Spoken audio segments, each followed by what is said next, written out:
Oke, selamat malam semuanya. Selamat datang di Trading Bareng episode ke-39. Buat teman-teman yang baru join, ya Trading Bareng ini adalah uh, live trading teman-teman, live trading forex ya. Yang nanti isinya nggak cuma live trading, tetapi ada juga Q&A seputar trading teman-teman, seputar trading forex. Jadi kalau misalnya kalian ada pertanyaan ya, kalian bisa tanyain aja langsung seputar tentang trading forex teman-teman ya, terutama tentang materi dari video YouTube saya di hari Selasa kemarin, silahkan ditanyakan. Oke. Nah, buat teman-teman juga yang belum punya grup trading teman-teman ya, kalian bisa join di grup trading yang ada di aplikasi Discord ya. Linknya ada di bawah. Kemudian kalian bisa klik link tersebut untuk join dan kita bisa langsung diskusi bareng nanti di sana ya. Dan kemudian saya tidak pernah ada grup lain selain di Discord. Jadi kalau misalnya ada yang mengatasnamakan saya di grup lain ya, kayak Telegram tuh banyak, apalagi nawarin investasi, itu hati-hati karena itu penipu teman-teman ya. Dan buat kalian yang belum punya broker untuk trading forex, kalian bisa coba OctaFX ya, linknya sudah ada di description di bawah juga. Kalian tinggal klik link tersebut buat daftar. Dan kemudian kalian bisa menggunakan kode promo yang ada di kanan bawah layar ini ya, untuk mendapatkan bonus deposit teman-teman ya. Jadi kalian bisa coba OctaFX ini kalau belum punya broker. Ya silakan teman-teman sambil menunggu ya, saya akan sapa teman-teman semua. Di sini nanti tradingnya itu dimulai di setengah 8 kurang 5 ya. Jadi selama 25 menit pertama saya kasih waktu buat teman-teman buat yang mau ditanyakan, silahkan ya.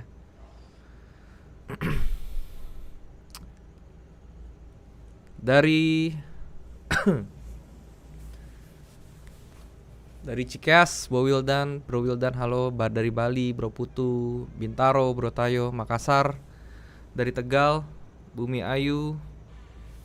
Dari Semarang, Bro Irawan. Dari Ronggolawe, Bro Yehan. Dari Garut, Euro USD nanti dibahas, pasti nanti saya bahas. Jogja hadir, XAU, Kebumen, Euro GBP nanti oke. Euro USD oke. Sragen hadir. Makasih ilmunya sudah profit 40% dari modal sebulan. Sama-sama bro ya. Jadi saya turut senang kalau misalnya ada yang terbantu dari konten-konten saya. Jadi thank you sekali lagi buat yang sudah menyampaikan bahwa sesuatu yang saya sharing itu berguna. Terima kasih ya teman-teman ya. Habis rugi $98. Boleh diceritain kenapa ruginya bro Nanang? GBP USD oke bro, nanti kita. Halo coach, halo Pak Budiono, apa kabar Pak? Surabaya hadir. Kebumen, Medan hadir. Bekasi, entry ideal di time frame berapa bang? Kalau Bro Gary untuk entry, kalau saya biasanya pakai di time frame M30 ya, saya pakai di M30 kalau untuk di forex. Euro Jepang yen ada potensi naik kah? Nanti kita cek ya. Saya sambil catat dulu tadi ya, Euro GBP ya, Euro USD, Euro GBP, Euro Jepang yen. Euro semua ya hari ini ya. Priuk Jepang, Bro Juventino, Jepang hadir. Bitcoin di H1 gagal bikin cup and handle ya. Nanti kita cek ya. Surabaya hadir. Jakarta. Bang, masih suka ragu buat OP, gimana ya biar gak ragu? Salam Bang Pontianak. Mungkin itu ragunya kenapa dulu ya? Apakah dulu pernah trauma karena lossnya besar ya, sering loss? Kalau seperti itu saran saya lebih baik dicoba di demo dulu, balik lagi ke demo. Abis itu kalau misal di demo merasa sudah oke, balik lagi ke market real tapi dengan lot yang kecil ya, yang benar-benar kecil menurut Anda. Oke. Nanti buat membangun confidence lagi. Nanti begitu sudah ada confidence, baru bisa balik lagi ke lot seperti biasa.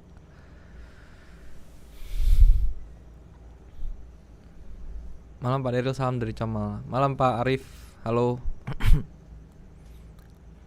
Bandung hadir, halo Bro Yoga, Blora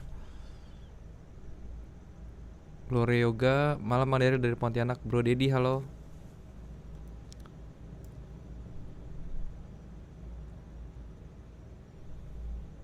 Mau nanya, jika kita trading dengan saldo 300 dengan MM yang baik bisa jadi berapa dalam sebulan? Nah, ini sebenarnya kalau misalnya target ya, target per bulan itu berbeda-beda setiap orang ya, tergantung trading stylenya masing-masing seperti apa. Tapi kalau menurut saya patokan yang aman kalau misalnya 300 dolar dengan MM yang baik ya, itu MM aman itu satu bulan itu bisa 5 sampai 10% aja sudah bagus kayak gitu loh. Maksudnya itu sudah menjadi dari MM yang aman tuh sudah oke gitu ya. Kecuali kita dengan MM-nya tuh yang agresif gitu ya, itu bisa lebih mungkin.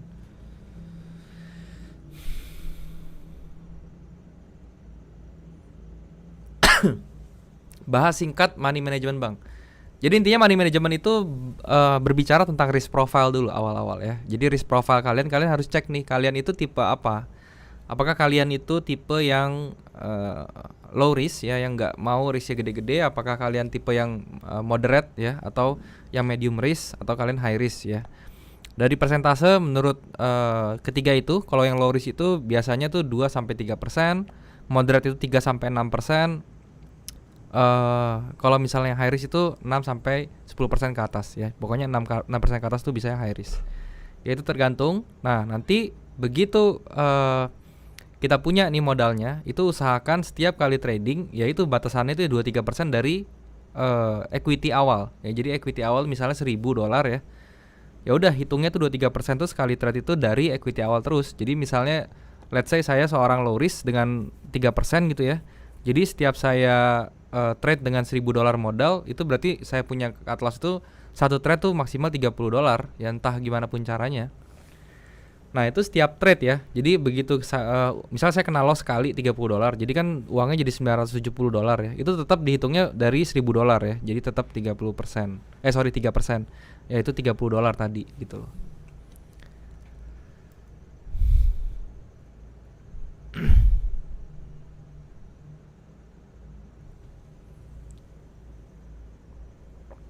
Bang mau tanya cara bookmark kotak yang di pojok kiri atas gimana? Itu bukan bookmark, itu pakai color level. Indikator namanya color level, bisa dicari di bagian market dari MetaTrader 4. Lampung hadir, Tangerang hadir,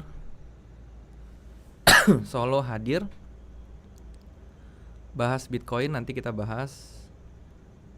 Pak, mending beli saham atau emas dari hasil trading? Kalau saya lebih prefer ke saham ya, karena lebih liquid di saham itu ya, lebih liquid dan lebih bisa kita kontrol dibandingkan emas fisik.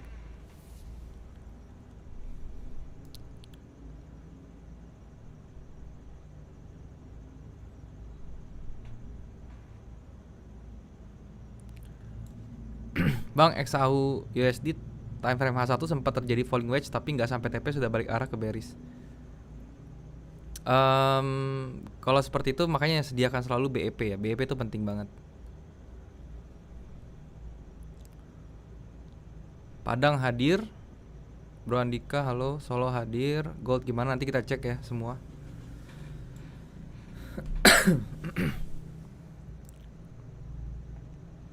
Bang, kalau scalping pakai indikator apa?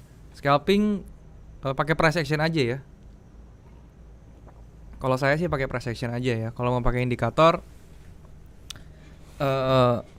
paling stochastic sama moving average. Trading pakai handphone buat analisanya agak sulit ya Mas Daryl. Iya betul. Kalau saya sih ngerasa gitu ya, Sis Ica ya.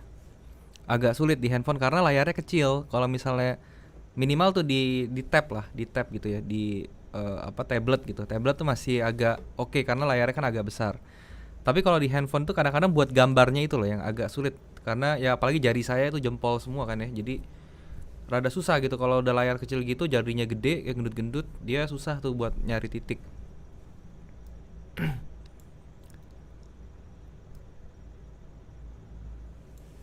USD CF gimana Bang outlooknya? Nanti kita cek ya. Halo Bang Daryl, aku Mega dari Kediri. Mau nanya Bang, kan biasanya pakai multi time frame. Kalau kita di roadmap 4 terus entry di M30, tentuin SLTP-nya harus time frame entry kah? Iya, ya sih. Kalau misalnya kita entry-nya pakai M30 berarti SLTP-nya ngikutin yang di M30.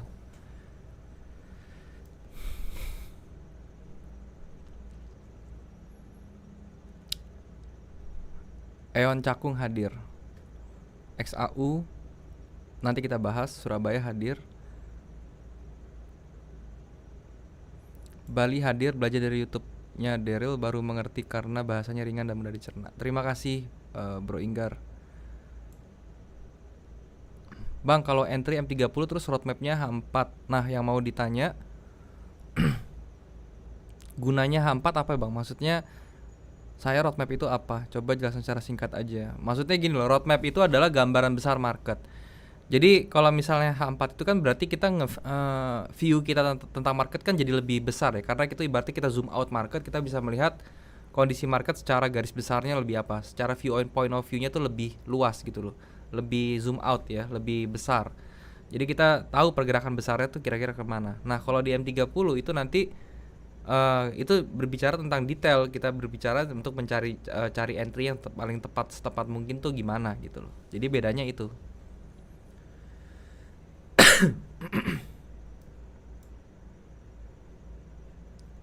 Kalau di H4-nya bearish tapi di time frame M30-nya bullish gimana Bang? Tunggu sampai ada satu signal yang menunjukkan bahwa M30-nya mau reverse ke bearish gitu. Pati hadir Bro Adi, halo.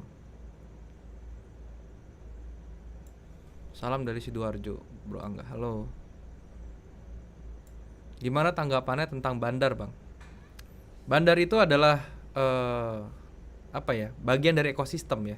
Kalau nggak ada bandar, market nggak jalan seperti itu. Jadi kita bukannya sebenarnya bandar itu bukan musuh ya. Itu teman sebenarnya. Ya, cuman gimana caranya kita bisa melihat atau apa ya ibaratnya tuh menjadikan itu sinergi ya buat kita. Jadi jangan takut sama bandar sebenarnya, karena bandar itu bagian dari ekosistem ya. Kalau nggak ada bandar, market nggak gerak sebenarnya gitu. Masa iya mau digerakin sama retail doang, kan jadi nggak menarik marketnya kayak gitu ya.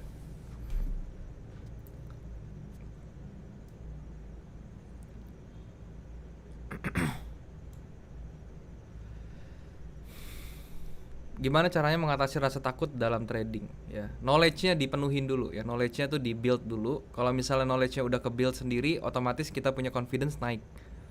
Itu cara paling oke buat ngatasin rasa takut sebenarnya.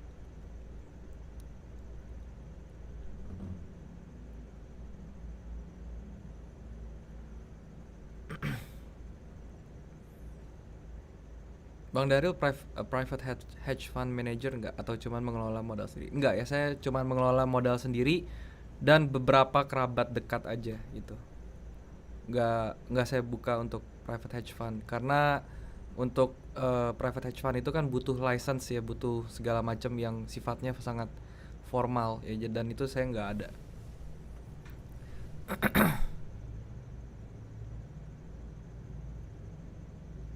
Bang, biar nggak ketouch stop lossnya itu gimana ya? Soalnya udah ketouch stop loss habis itu langsung reverse.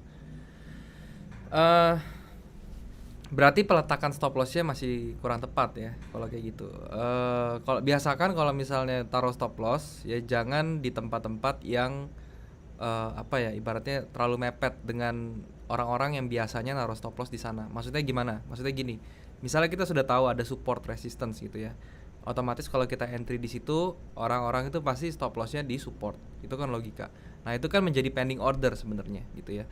Nah itu kita harus bisa melihat di mana area yang benar-benar menjadi average-nya orang-orang yang saya bilang smart money itu untuk entry ya, dan taruh stop loss itu harus di situ ya.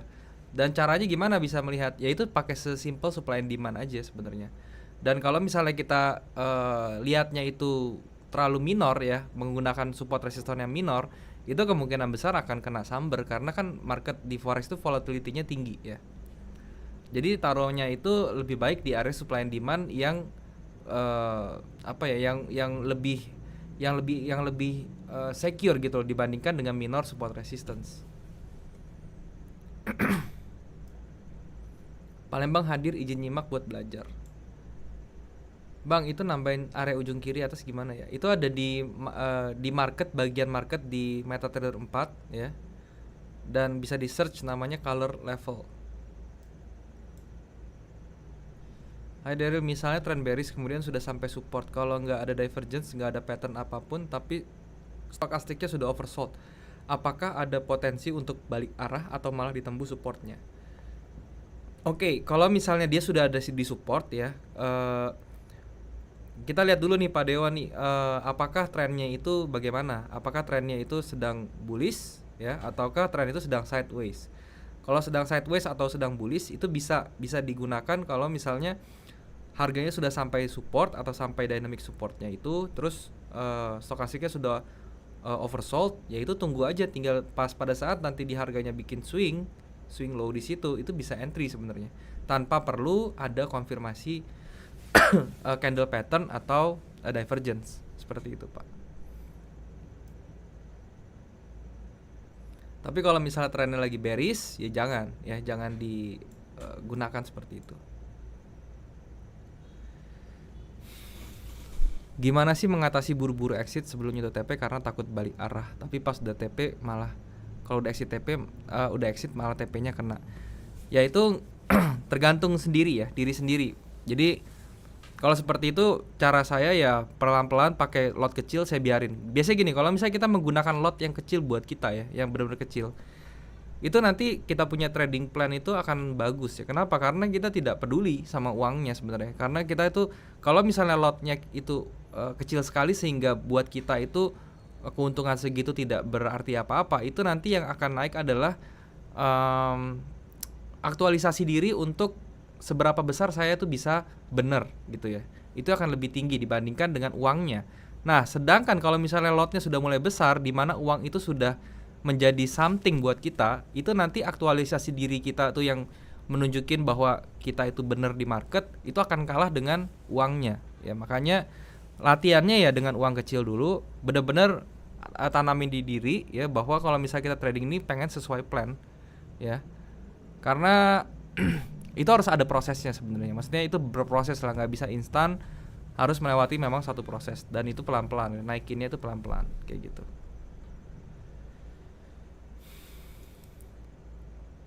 Busan Korea hadir, mantap. Menurut Bang Daryl, apakah market rentan dipengaruhi bandar? Kalau forex saya rasa enggak ya. Oke, ada lah peran bandar tuh ada untuk menggerakkan harga, entah itu dia breakout ya atau to the next level, dari level harga 1 pindah ke level harga lain, itu mungkin ada peran bandar. Cuman itu masih bisa dianalisa gitu loh. Dianalisa dibandingkan dengan saham-saham gorengan misalnya, yang sama sekali benar-benar sahamnya tadinya tidur, tiba-tiba dia meledak-ledak ya. Itu kalau nggak ada info nggak mungkin bisa masuk, karena itu kan dari secara chart nggak bisa dianalisa kayak gitu ya. Tapi kalau di forex sih saya rasa semua marketnya itu sudah efisien ya, dan juga semua chartnya itu sudah bagus, bisa dianalisa semua.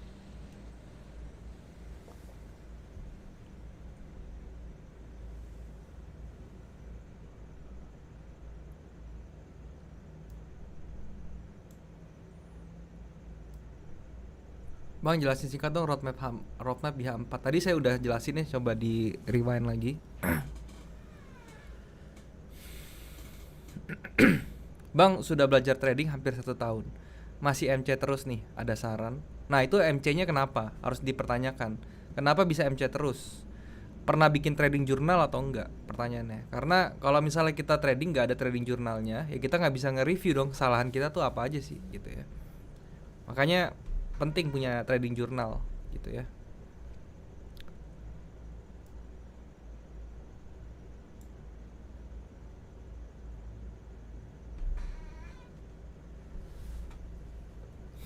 Malam Bang, kalau saya malah kena BEP melulu, nggak dapat target TP. Nggak apa-apa.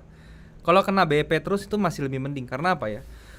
Karena itu adalah apa ya, bagian dari belajar ya. Jadi kalau misalnya kena BEP terus itu sudah bagus. Jadi tinggal di tweak sedikit aja gimana caranya untuk kena targetnya. Apakah cari market yang volatility-nya lebih rendah, terus kemudian targetnya diturunin atau segala macam gitu ya. Risk reward rasionya dimainin lagi. Tinggal di tweak aja sedikit-sedikit. Bali hadir, Pariaman hadir. Bang, jelasin BEP, apakah kalau sudah 1:1 sama SL kita TP 50%? Kalau saya seperti itu ya. Jadi BEP itu buat saya kita mesti melihat SL. SL saya berapa? Kalau misalnya SL saya under 30 pips, ya BEP saya tetap harusnya 30 pips. Gitu loh. Jadi kalau misalnya BEP saya di atas 30 pips, ya itu berarti saya ngikutin 1:1 dengan SL. Seperti itu ya. Dan kalau kena BEP, kalau sudah BEP ya, itu kita nggak ada pilihan, ada dua, mau di TP setengah atau mau dilanjutin aja gitu. Kalau saya tergantung kondisi market, apakah marketnya itu choppy atau marketnya itu sangat noise ya. Kalau misalnya sangat noise saya bisa TP setengah dulu, tapi kalau misalnya marketnya itu teratur segala macam, itu saya bablasin terus, nggak apa-apa gitu.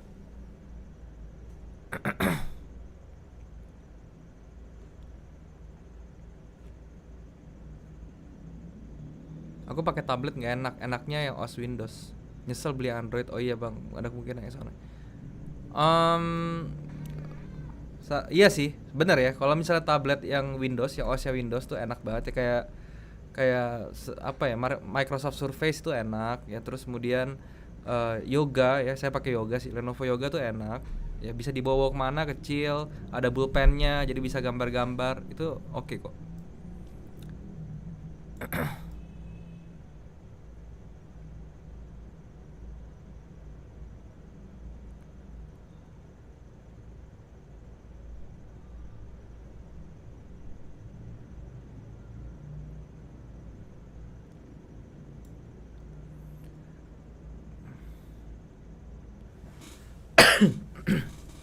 Sekali lagi ya, hati-hati di Telegram tuh banyak penipuan yang mengatasnamakan saya. Jadi saya nggak pernah punya grup di Telegram ya.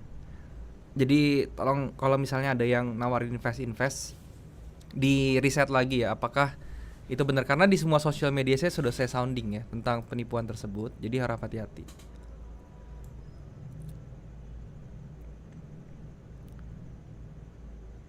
Makasih bang, gara-gara ilmu bang Daryl saya profit $25 per bulan. Saya jadi paling kaya di kelas sekolah saya. Luar biasa bro Vincent. Jadi paling kaya di sekolah gara-gara profit $25 per bulan. Luar biasa. Keren keren. Pertahankan dan tingkatkan.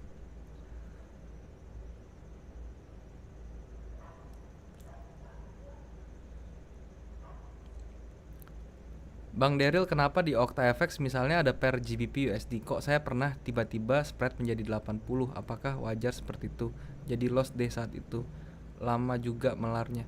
Nah, kalau masalah spread melebar ya, itu harus diperhatikan dulu kondisinya, apakah Bapak itu tradingnya itu pada saat ada news besar gitu loh. Atau mungkin ada apa sih, news yang benar-benar merubah makro seperti Brexit ya, terus kemudian pergantian presiden kayak gitu ya. Kalau seperti itu saya rasa nggak cuma Okta aja, semua rata-rata tuh pasti spreadnya melebar. Nah, caranya gimana ya? Saya sih biasanya trading tuh menghindari hal-hal tersebut gitu biasanya ya.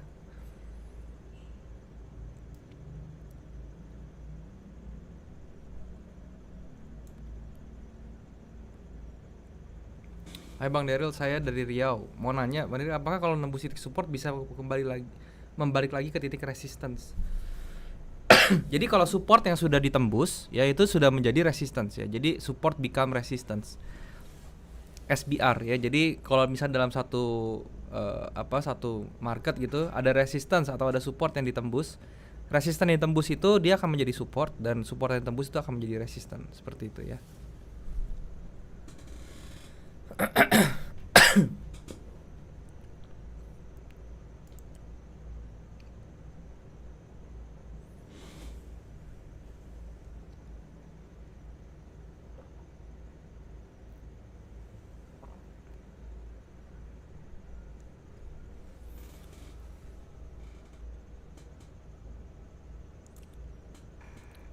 Bang, kalau trading pakai price action itu lebih pakai supply and demand atau support resistance? Saya lebih pakai ke supply and demand.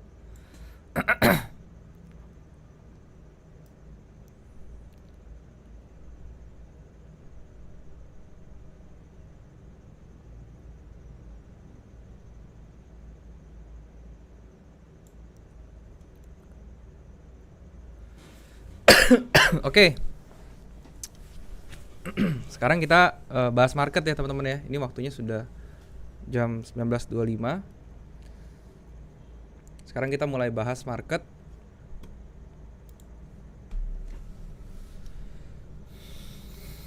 Sebentar saya buka chatnya dulu teman-teman ya, supaya saya bisa lihat chat kalian.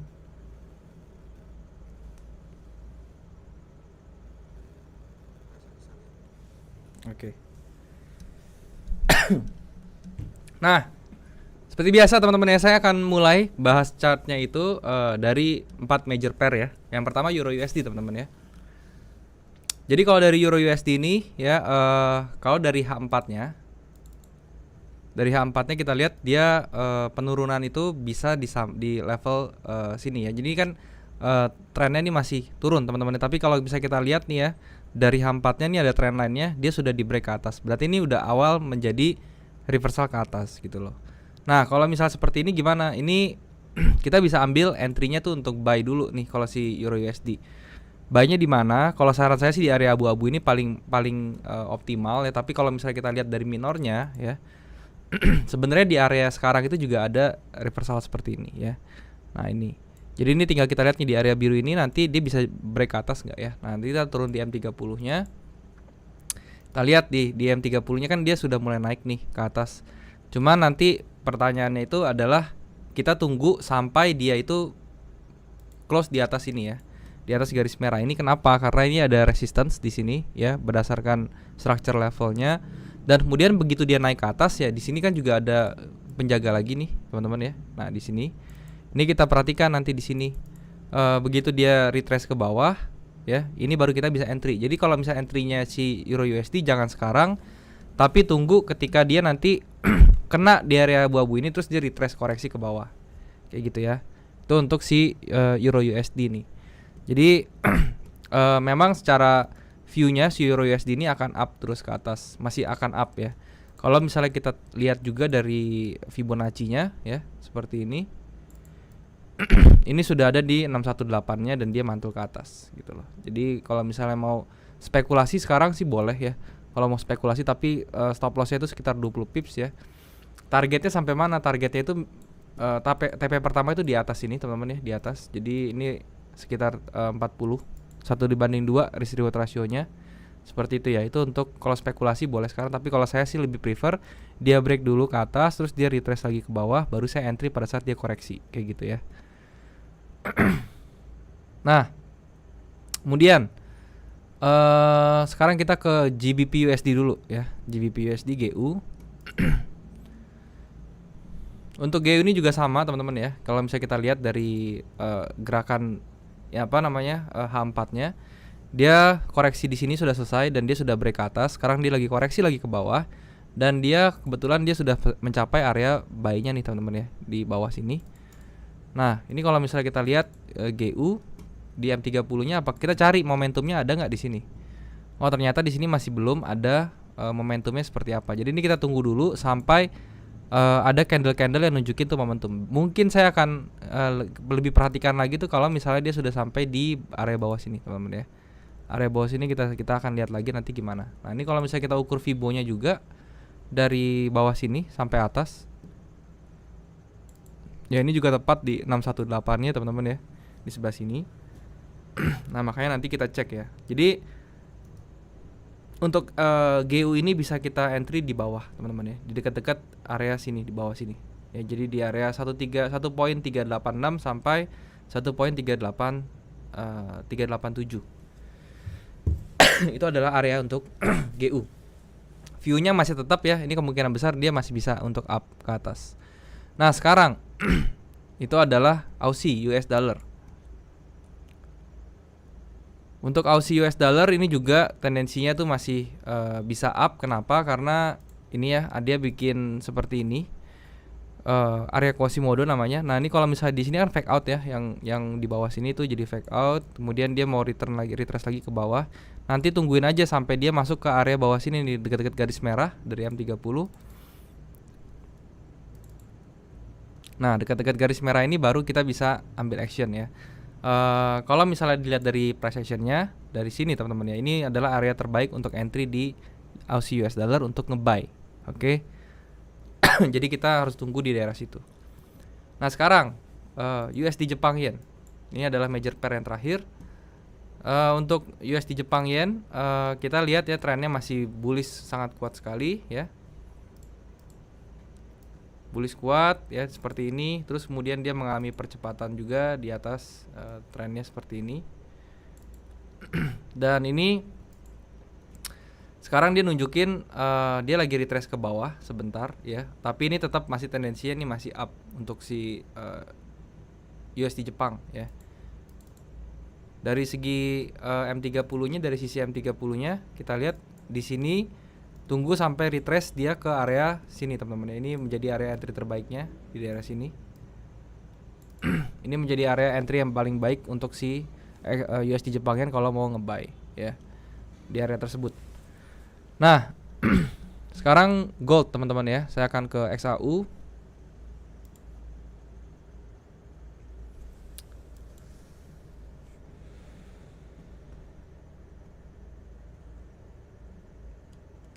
Untuk XAU ya.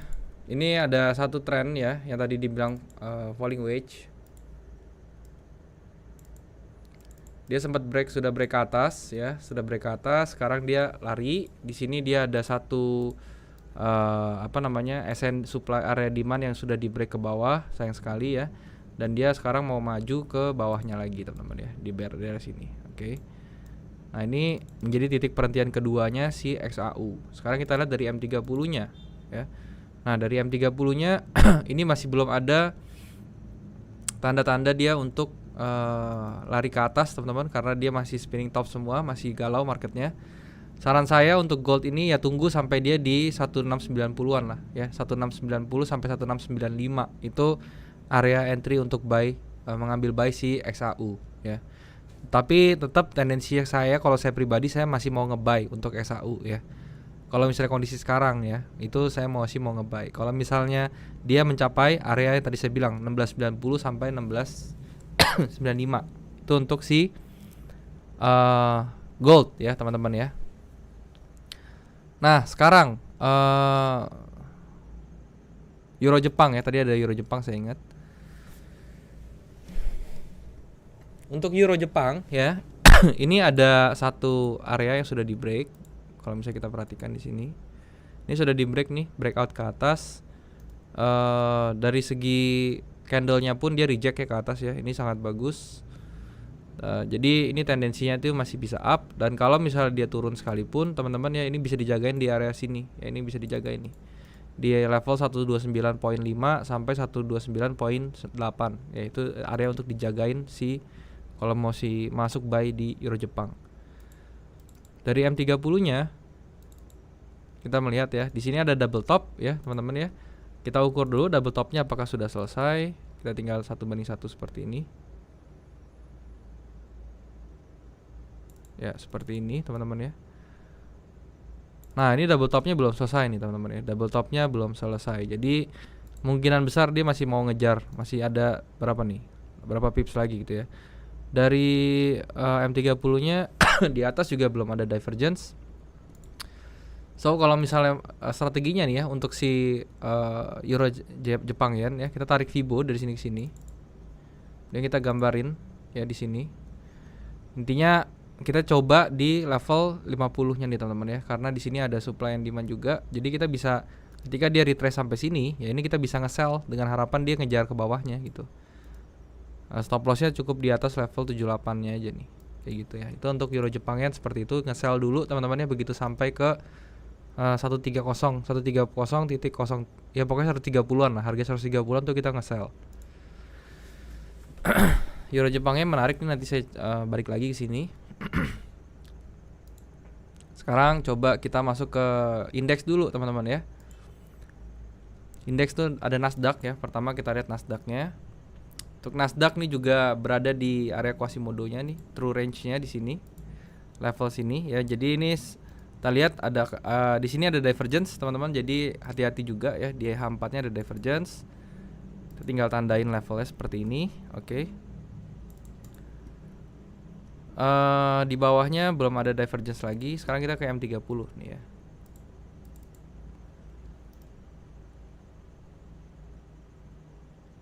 Oke. Ini ada divergence di M30-nya Nasdaq. Oke, di sini sekarang dia retrace ke atas. Saran saya nih masih nge-sell teman-teman ya. Untuk Nasdaq tuh nge-sellnya caranya begitu dia naik ke atas nih, masuk ke area sini ya, yang menurut saya sih yang paling mungkin di sini ya. Di 12.939. Ini tunggu naik dulu teman-teman ya, ke sini ke area sini. Kalau misalnya dia koreksi ke daerah sini aja, nyentuh 38-nya aja deh ya. Nyentuh 38-nya aja itu kita bisa siap-siap untuk nge-sell. Ya, tapi menurut saya sih paling bagusnya di 12.934 di level segituan ya untuk si Nasdaq. Nanti nyampe level situ nge-sell gitu ya. Ini saya bikin tandain dulu ya. Saya kasih alert di sini. Jadi saya bisa tahu nih kalau ini saya udah sampai ke level ini gitu ya. Tadi Euro Jepang Yen juga saya mau kasih alert dulu teman-teman ya, biar nanti saya nggak ketinggalan.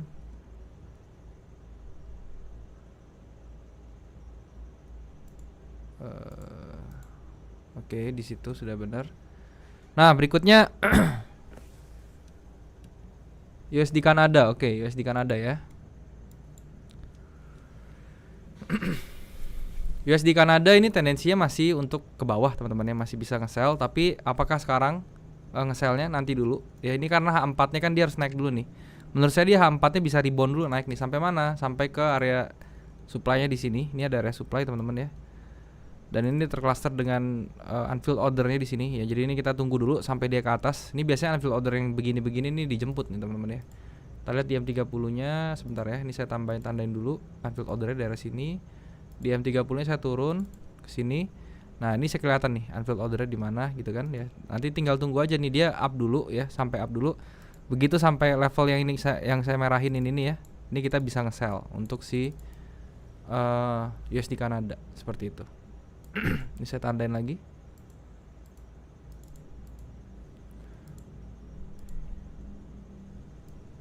Oke, seperti ini ya.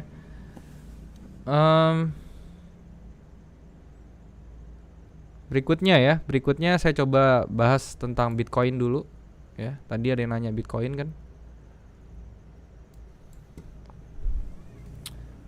Untuk Bitcoin tadi di sini ada double top nih teman-teman, ada tendensi untuk bikin double top. So hati-hati teman-teman ya. Ada tendensi untuk bikin double top. Di sininya juga ada di H4-nya ini juga divergence ya. Jadi ini juga pertanda yang kurang baik untuk si Bitcoin. Dia bisa terkoreksi lagi nih kalau misalnya neckline-nya ditembus. Seperti ini ya. Nah, ini berarti kita lihat ya, ini dia kena double top, berarti tendensinya tuh dia lebih ke turun ya. Kalau saya disuruh ambil posisi, ya saya lebih baik untuk nge-sell dulu ya. Sekarang kita lihat di M30-nya ada posisi yang bagus nggak untuk nge-sell. Ya, di sini juga ada divergence teman-teman ya, dan dia sudah mulai break ke bawah ya. Ini kita tinggal bikinin aja seperti ini. Ini menjadi salah satu channel baru teman-teman ya, bullish channel barunya kan, seperti ini gambarnya. Ya, ini kalau misalnya dia bisa break ya bullish channelnya seperti ini menjadi salah satu yang terbaik. Jadi intinya gini, caranya adalah tunggu dia break dulu ya ke bawah ke daerah sini. Ya, jadi kalau misalnya kita gambarnya seperti ini lah ya, dia break ke bawah, dia retrace ke atas. Nah, ini adalah entry point kita di daerah sini. Oke, dengan harapan dia akan ke bawah, ngejar ke bawah sini. 53.000. Oke, seperti itu ya. Itu untuk Bitcoin. Jadi karena ada double top di atas seperti ini ya. Ini ada kecenderungan dia bakal bisa down ya. Dengan di bagian top sini dia ada divergence-nya juga gitu loh. Bearish divergence.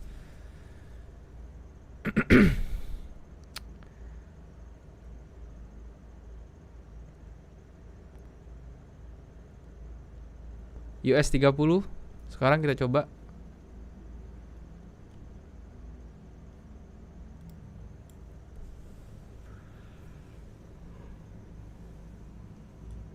Untuk US 30 ya. Kita bisa lihat di sini ada divergence ke atas, tapi dia nggak sempat retrace ya. Sekarang dia sudah ada di top. Dan kalau misalnya kita lihat di daily-nya ya, daily-nya dia masih ngejar ke atas. Oke. So kalau untuk si US 30 ini sudah jalan harganya teman-teman ya. Ini kalau misalnya saya ketemu kondisi market yang kayak gini, Saya tidak akan entry dulu di sini ya, walaupun ini menarik sekali untuk di buy ya. Tapi ini saya nggak akan entry dulu. Kenapa? Karena harganya itu udah running teman-teman ya, sudah jalan duluan. Kita tinggal tunggu aja. Kalau misalnya kita lihat dari eksternal Fibo-nya ya, ini sudah kena 2272-nya nih ya. 2272-nya dia mantul. Ya harusnya dia bisa mantul ke 127,2-nya. Ini minimal ya, 127,2-nya ke sini. Baru dia bisa melanjutin ke atas lagi. Itu masih sehat ya. Di sini juga kalau misalnya saya hapus, ini saya hapus dulu, delete, saya ganti yang let's say saya mau cari tahu dia bakal mantul di mana gitu ya. Nah, ini area untuk buy-nya si US 30 ya, di area buy sini di harga 32.000 sampai ke 32.200, 32.300. Itu area buy untuk si US 30.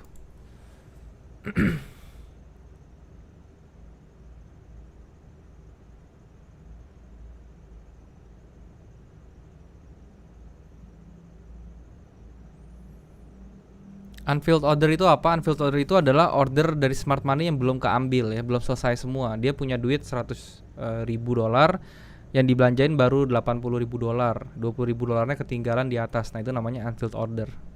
Belum tuntas.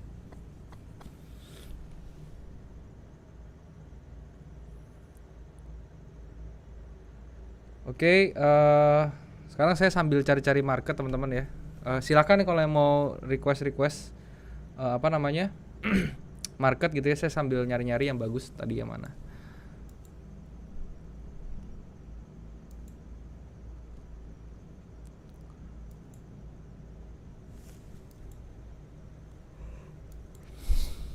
Yang kemarin saya berbicara tentang parabolic SAR ya teman-teman.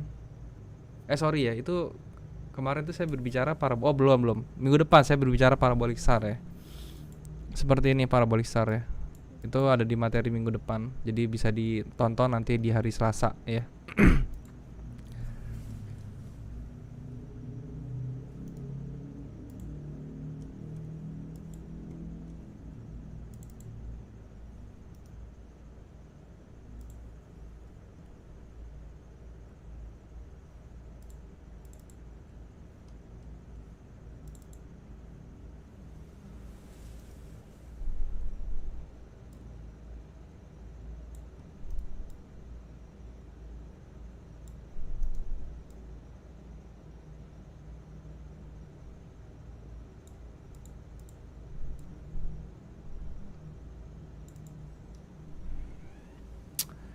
GBP CHF ini menarik ya, bisa di sell sebenarnya.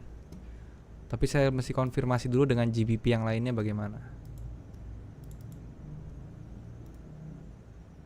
Oke, GBP yang lainnya masih strong banget ya, masih kuat sekali. Di sini baru ada muncul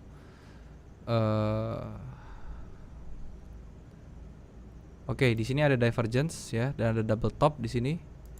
GBP Jepang Yen ya. Ini 1:1-nya juga sudah kena ya, sudah tercapai di bagian sini. Yang akan menjadi resistance ya. Oke, ini kelihatannya GBP ini mulai melemah teman-teman ya, lagi mulai melemah. GBP Kanada bagaimana? Bahkan yang GBP Kanada ini sudah jalan duluan ya. Ya, dia jalan duluan. CHF Kanada CHF gimana? Up. Oke, CHF-nya lemah.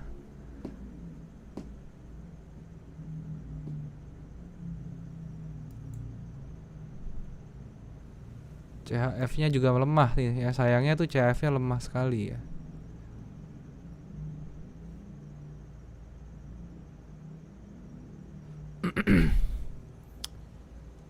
CHF USD CHF, coba ya kita lihat USD CHF gimana. Untuk USD CHF ya, ini kita lihat ya di bagian sini dia sudah kena area supply-nya teman-teman ya. Di sini kan ada area supply, dia naik ke area atas ini, dan ini juga sekaligus kalau ditarik Fibo ya, ini jadi area 61-nya nih kelihatannya ya. ya area 61-nya ya. Tapi kita lihat di M30-nya dia bermain apa gitu ya di CHF ini. Nah, kalau misalnya ketemu candle yang bentuknya begini ya. Ini candle yang bentuknya gini, ini namanya, ini reversal ya, reversal pattern sebenarnya kayak gini, yang bentuk V kayak gini ya. Jadi idenya adalah kita tinggal tarik aja Fibo. Kalau misalnya ketemu yang kayak gini ya, gampang banget. Tarik Fibo, tinggal lihat area-area yang pentingnya. Jadi kalau buat saya area pentingnya itu adalah di sini ya.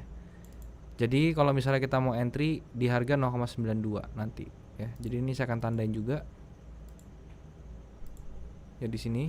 Ketika dia kena di daerah sini kita bisa entry ya.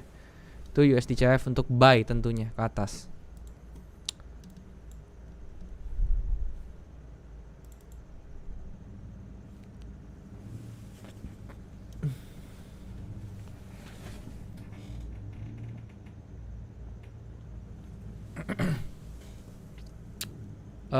Berikutnya, Bang, depositnya nyaman buat day trading berapa? Saya sudah setahun di akun kecil buat latihan nyoba yang seriusan. 1.000 ya, kalau mau coba seriusan $1.000.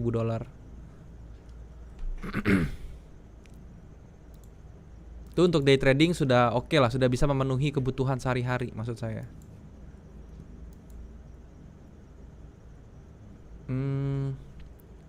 GBP Kanada ya. GBP Kanada kenapa tuh tadi?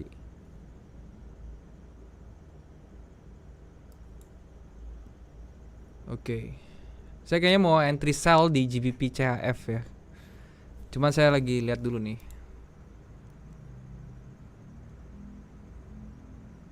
GBP CHF. Oke.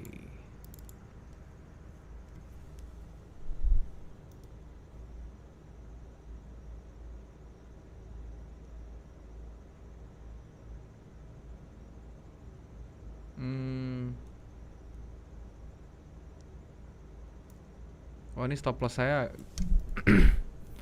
Ini stop lossnya agak ini ya, agak besar ya.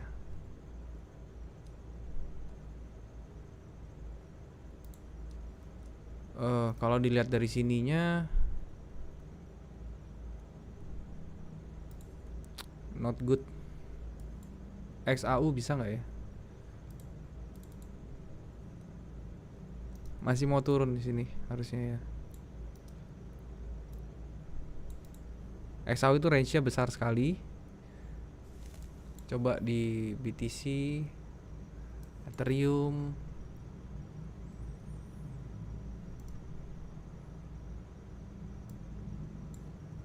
Range-nya besar. Audi CHF.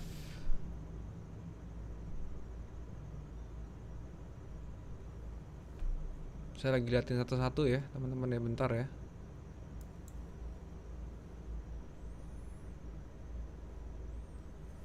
GBP New Zealand.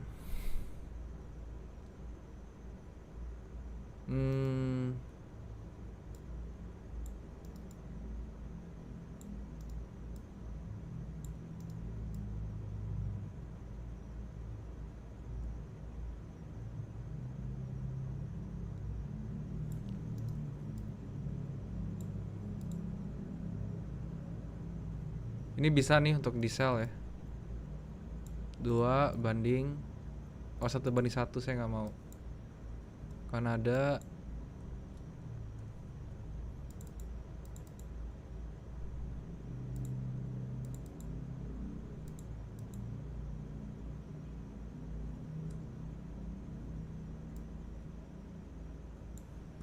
Kurang juga ya.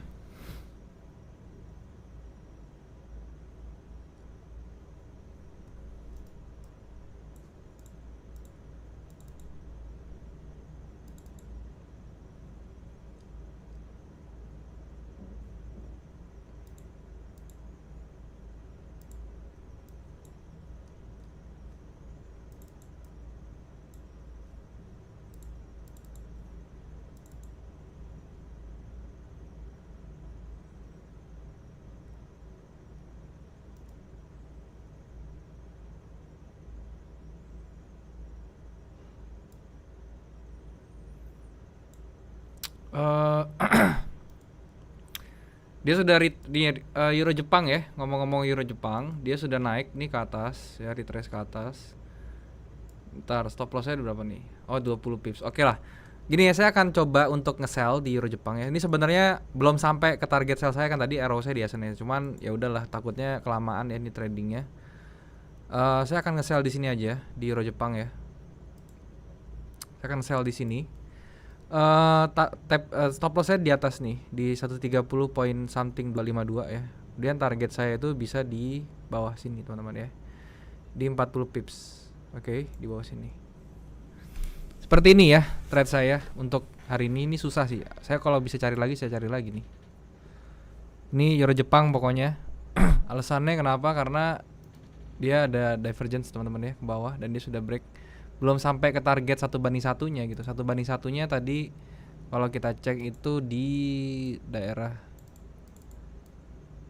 bawah sini teman-teman ya, di bawah sini 1:1. Cuman ya udah saya lebihin sedikit teman-teman. Nanti di bagian sini di 1:1 nih saya BEP teman-teman ya. Saya akan BEP. Ini masih ada kemungkinan untuk naik lagi ya. Jadi sebenarnya posisi paling enak itu ya di 130 pas ya, 130.00 ini tuh paling enak untuk nge-sell. Cuman ya takutnya nggak nyampe ke situ gitu, karena live-nya juga udah mau beres nih. Nah ini GBP CHF juga teman-teman ya, sama. Ya udah saya coba sell. Untung buy limit. Jadi gini, saya bisa sell lagi di sini ya GBP CHF. Ini sama, saya nge-sell sekarang. Stop loss saya di atas. Ini lebih besar sih stop lossnya, di atas ini ya, di area sini. Kemudian untuk TP-nya saya bisa ngincer di bawah sini teman-teman ya, di daerah sini. Sekitar 40-an. Nah, 40 pips di bawah sini. Ini untuk trade saya si GBP CHF. Dua ini aja ya. Hari ini saya cuma melihat dua ini yang bagus. Yang maksudnya masih oke lah, nggak bagus-bagus banget sih. Ini juga masih sideways berat ya, masih bisa dipantulin ke atas. Sekali lagi ini nggak harus diikutin teman-teman ya. Ini bukan rekomendasi, sekali lagi.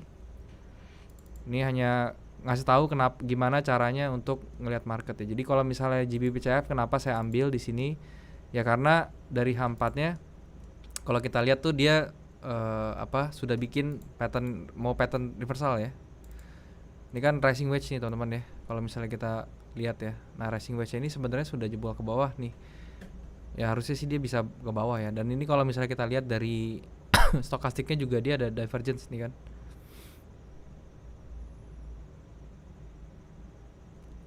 Nggak ada divergence teman-teman, sorry ya. Cuman tetap target saya itu pokoknya begitu dia bisa break saat bullish channelnya ini ya, di trendline bawahnya itu dia pasti ke bawah gitu.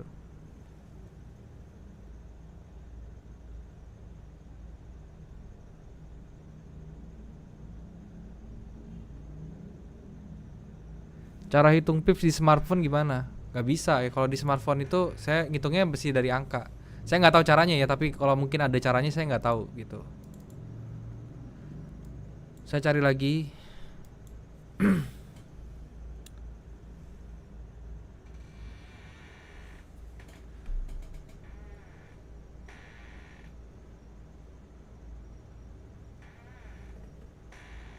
GBP Kanada, Bro Cumi, apa kabar bro?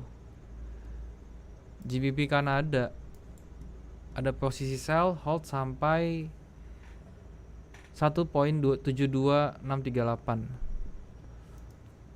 1.72638 di bawah sini.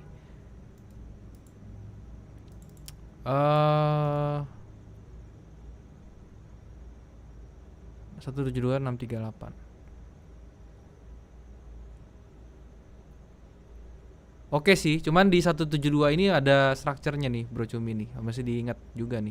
Di 1.73469, 1.73469 itu.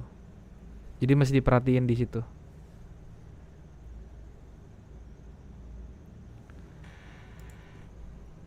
USD Jepang gold ya.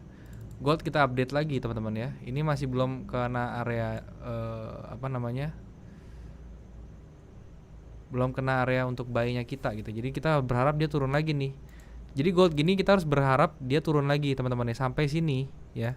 Nanti di area sini di yang tadi saya bilang 1690 sampai 1695 itu kita bisa siap-siap untuk nge-buy. Untuk gold seperti itu saya view-nya. Cara ngitung pips instan gitu langsung dari PC gimana, Bang? Klik mouse 3 ya, yang ada wheel-nya itu, diklik mouse 3 dia nanti berubah jadi cross kayak gini. Ini bisa bisa dilihat-lihat. Kalau mau cara simpelnya ya kalau nggak ada mouse 3-nya pakai ini crosshair nih, crosshair terus kalian bisa baru tarik-tarik gitu.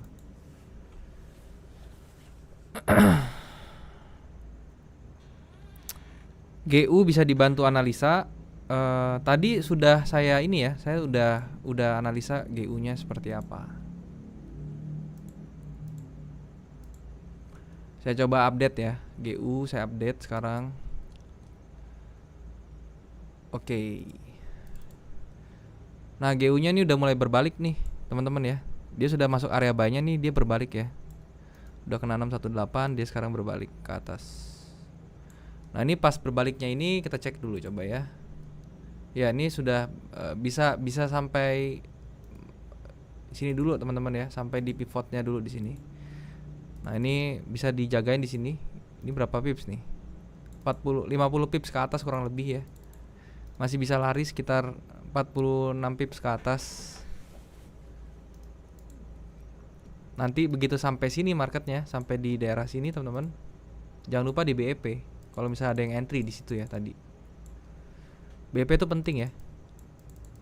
BEP sangat penting. Gak apa-apa kalau misalnya udah naik, udah floating profit terus malah kena BEP-nya. It's okay, seenggaknya nggak bikin rugi. Kotak-kotak warna-warni ini kiri ini ada namanya color level, bisa di-download di bagian marketnya di MetaTrader 4. Bang, kenapa live trade-nya hari Jumat takut ke hold sampai Senin? Nggak apa-apa sih, market intinya kita tahu aja market mana yang jarang kena impact gap gitu ya di hari Senin. Nggak apa-apa itu. BEP itu break even point. Ya, jadi stop loss kalian dipindahin ke entry kalian. Bitcoin ngikutin SPX 500 S&P 500 mungkin ya. SPX 500 oke. Masa iya ya? Coba.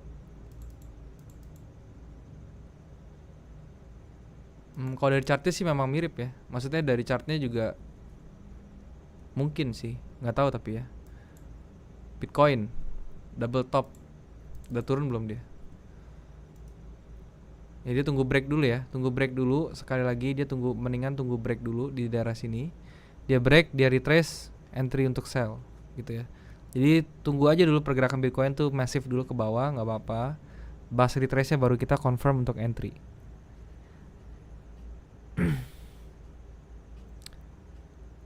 Halo Kak Daryl, tuh telat jauh banget live-nya. Nggak apa-apa, bisa di rewind kok, Sis Jenny.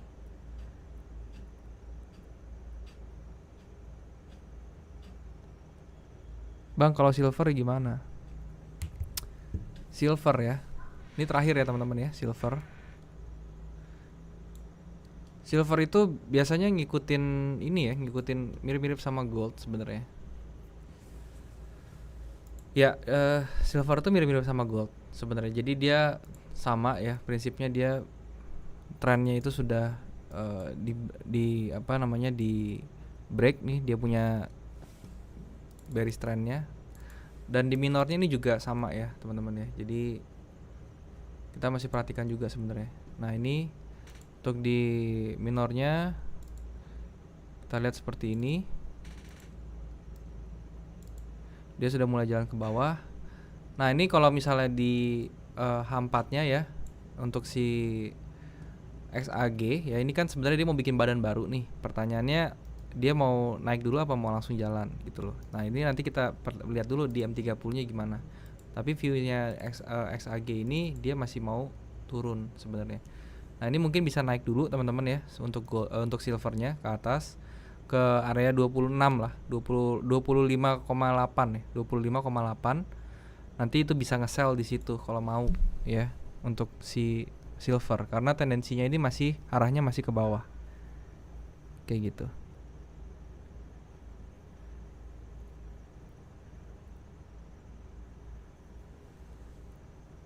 Maaf baru nemu channelnya Abang, berapa lama nih trading bisa jago? Saya trading nggak ada yang jago menurut saya. Itu pengalaman aja lah. Dari 2011 saya trading forex, cuman nggak ada yang jago. Sekali lagi ya, trading itu nggak ada yang jago itu market. Oke.